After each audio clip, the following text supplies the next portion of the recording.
Salut chers traders, comment allez-vous?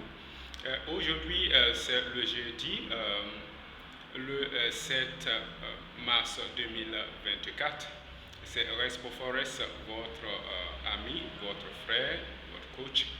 Aujourd'hui il y aura des annonces du côté des États-Unis et vous savez qu'il y a les annonces concernant les emplois.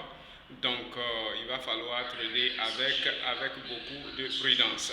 Donc, la meilleure stratégie à adopter, si vous avez déjà des positions qui sont en cours, voilà, vous pouvez soit placer très bien vos stop loss, voilà, ou si vous voulez, vous pouvez, si vous êtes déjà en profit, vous pouvez couper, ok, et attendre. Une fois que les annonces passent, vous allez voir comment le marché va se comporter et à partir de là, vous pourrez maintenant avancer. Parce que vous savez que la semaine, c'est 5 jours. Nous avons eu 3 jours où le marché est allé, surtout l'euro USD est parti dans la direction de l'euro. Donc, nous espérons bien que certainement si les statistiques ne sont pas favorables au dollar, c'est que l'euro montera encore. Voilà, nous sommes dans la zone de 1,0890 à 1,09 100. Donc, nous allons voir si l'euro USD pourra monter à 1,0970 par là, si les statistiques ne sont pas favorables au dollar. Dans le cas contraire, il pourrait y avoir une descente. Donc, la meilleure stratégie, si vous êtes un technicien, c'est-à-dire vous vous basez sur l'analyse technique pour pouvoir trader, c'est mieux de s'abstenir de trader au cours de cette période, peut-être 15 minutes avant ou après, ou 30 minutes avant ou après. Ça peut vous aider. Si vous êtes un fondamentaliste, vous tradez en vous basant sur les statistiques, c'est une bonne occasion pour vous aussi.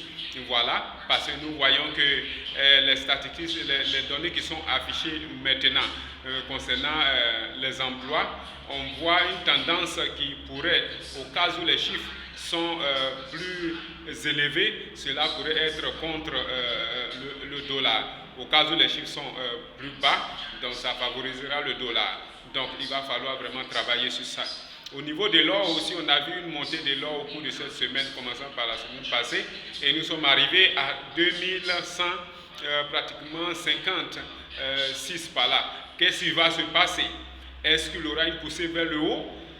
Ok, avant que le marché ne descende, parce qu'il y a la liquidité, nous sommes dans la zone de la liquidité, après avoir brisé le haut des mois précédents. Donc, s'il y a une correction, il pourrait que le marché descende à 2100, 2120 ou bien 2130. Nous allons voir comment le marché va se comporter. Dans tous les cas, ce qui est important à faire, c'est une meilleure gestion des risques, calculer ce que vous voulez risquer, calculez très bien l'emplacement de votre stop loss, et une fois que c'est fait, voilà, il faudrait agir très rapidement parce que souvent, au niveau des annonces comme ça, le marché se comporte vraiment de façon dangereuse. Si les statistiques sont vraiment bonnes en termes de déviation, on pourrait avoir vraiment de forts mouvements aujourd'hui. Donc, c'est ce que j'aimerais partager avec vous concernant ce jour. Une fois encore, je vous invite vraiment à souscrire à notre chaîne et aussi partager. Vous avez des camarades, des amis ou des frères et sœurs qui veulent apprendre le forex trading. Et aussi, j'aimerais bien que vous likez cette vidéo pour que je puisse vraiment avoir encore la force pour pouvoir vous servir. C'était Respo Forex aujourd'hui. Que Dieu vous bénisse.